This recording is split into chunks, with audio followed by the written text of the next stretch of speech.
اللہ نے اپنی قدرت سے آسمانوں کو بنایا، اللہ نے اپنی قدرت سے زمینوں کو بنایا، کون کہہ کر فرشتوں کو بنا دیا، کون کہہ کر اللہ کی قدرت دیکھے جنات کو بنا دیا، کون کہہ کر پہاڑ بنا دیے۔ لیکن جب انسان کی باری آئی، اللہ نے انسان کو اپنے ہاتھ سے بنایا، ہاتھ سے بنانے کے بعد اللہ نے فرشتوں کو حکم دیا آدم کو سجدہ کرو، ابلیس نے سجدہ نہ کیا۔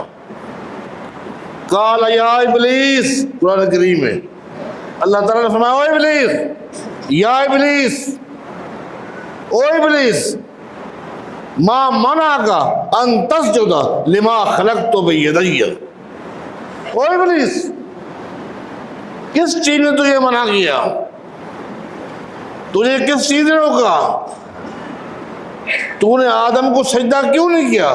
لما خلقت بیدی، جس کو میں نے اپنے ہاتھوں سے بنایا تھا۔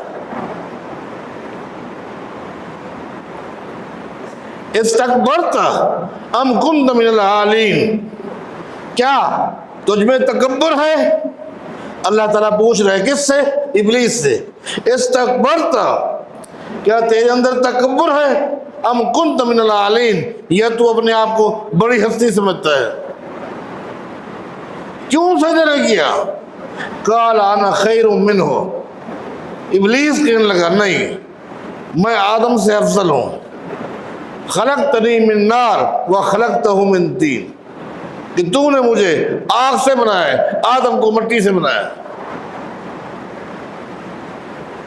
کہنے کا مطلب یہ کہ اللہ تعالیٰ نے انسان کو یہ مقام دیا جو کسی کو نہیں دیا، ہر ایک کو اپنی قدرت سے بنایا، حتیٰ کہ ابلیس کو بھی اللہ نے اپنی قدرت سے بنایا، لیکن آدم کو اپنے ہاتھوں سے بنایا۔